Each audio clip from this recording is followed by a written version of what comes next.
Yeah, well, hello guys. In this video, I would like to introduce and interview my guest star. He is Izatama Ravisika Subagio, and he is my senior when I'm in senior high school. And actually, uh, he is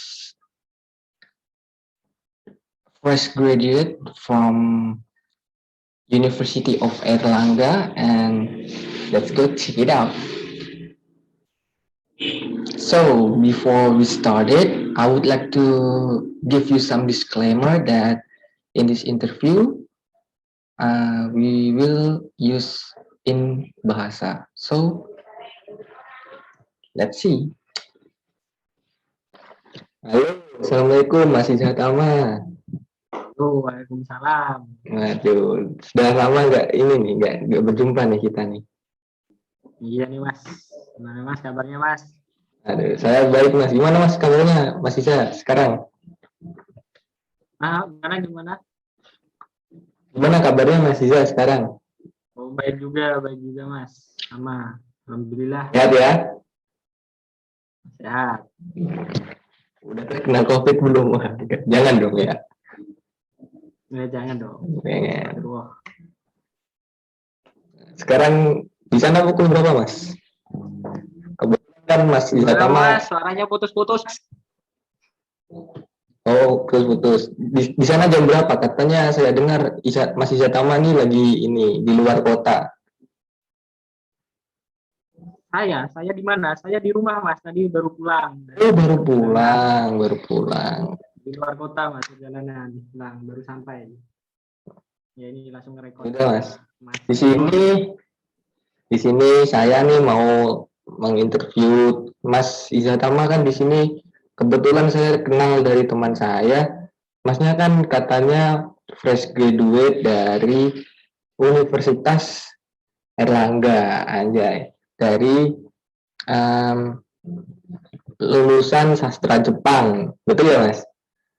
Betul. Nah, kali ini saya cuman pengen mau interview santai saja sih Mas terkait apa kegiatan Mas itu katanya Masnya kan suka mengalih bahasakan dari bahasa Jepang dari bahasa Indonesia ke bahasa Jepang. Nah, Masnya ini sudah menggeluti apa hobi Mas ini itu dari sejak kapan gitu? Untuk menggeluti hobi saya yang translator seperti ini tuh sudah dari semester 1 Mas, pas kuliah semester 1.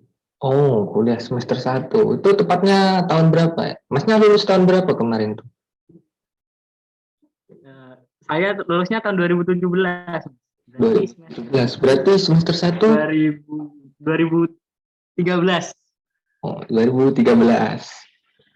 Oke, Mas. Selanjutnya gimana nih motivasi Mas itu tertarik alasannya gitu. Mengalih bahasakan dari bahasa Indonesia ke bahasa Jepang.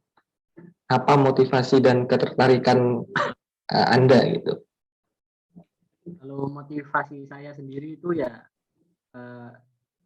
saya ingin menceritakan kayak menyampaikan lah arti maksud dari bahasa Jepang itu sendiri Mas. Lagian sekarang kayaknya banyak kan yang suka Jepangan gitu, kayak influencer juga ada kan, kayak Oh contohnya iya ya. Jeremy Pauline. Oh, Jerome Pauline ya, ini panutannya. Oh ya betul, itu panutan saya yang paling pertama. Jadi saya minat Jepang di Jepangan kayak gitu lah. Oh begitu. Nah, lalu pengalaman Mas ini tuh yang saya dengar nih udah lumayan lah malang melintang katanya di kampus-kampus.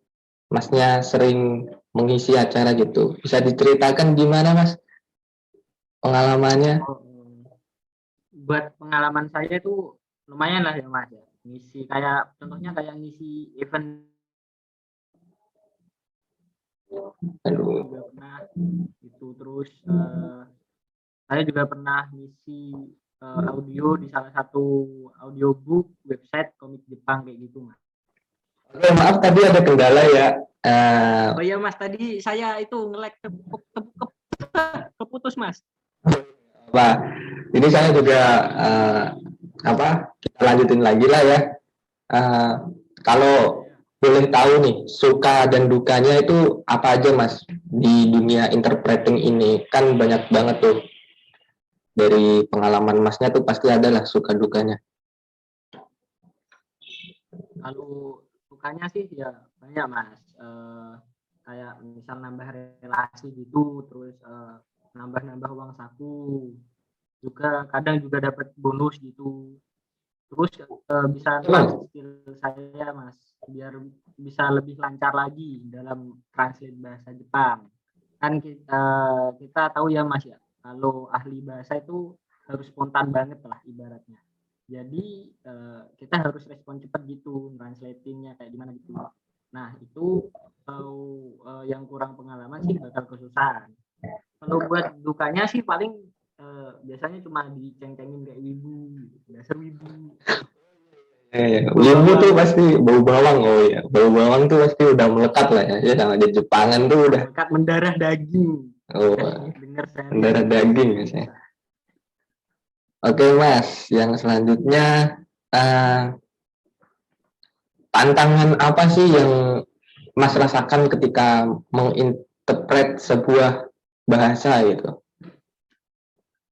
Kalau buat tantangannya sih paling kalau translatein ke bahasa Jepang, tapi metodenya itu yang susulan gitu Mas. Terus saya juga harus gimana caranya bisa milih kosakata yang pas biar kalau dicerna dalam bahasa asing juga enak gitu, biar pas juga bahasanya. Arti dalam bahasa Indo yang pas ke putus lagi ya Mas. Maklum ini internetnya memang di desa tuh kadang suka sambung putus sambung gitu. Jadi ya udah lanjut aja. Pertanyaan terakhir nih Mas, tentang tantangan apa sih yang paling Mas rasakan ketika mentranslatekan atau menginterpretasikan sebuah bahasa gitu. Misal Masnya lagi di acara event nih, kayak juru bicaranya ngomong bahasa Indonesia, terus Masnya menginterpretkan bahasa Indonesia itu ke Jepang. Nah, itu tantangannya apa sih Mas yang Anda rasakan selama ini sebagai interpreter, sorry. Buat tantangannya sendiri sih paling kalau pas translating ke bahasa Jepang, tapi metodenya pakai yang susulan gitu Mas. Terus saya juga harus gimana caranya bisa milih kosakata yang pas biar bisa enak gitu dicerna sama penonton atau enggak pembaca atau pendengarnya. Jadi harus bisa milih kosakata yang enak, dalam bahasa Indo juga enak, dalam bahasa Jepang juga enak gitu. Jadi kayak susul-susulan gitu lah. Misal pembicaranya Jepang, hadirin hadirat gitu ya. Terus Masnya itu kan dalam bahasa Jepang gitu. Itu yang paling susah ya Mas ya? Iya, kayak gitu Mas contohnya. Bener. Oke Mas, mungkin itu saja pertanyaan-pertanyaan saya terkait interview kali ini.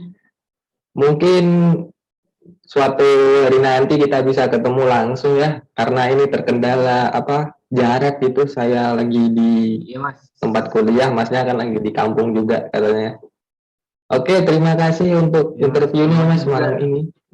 Oke, selamat malam Mas Iza. Terima kasih. Selamat malam juga Mas Ainur. Ya, sama-sama.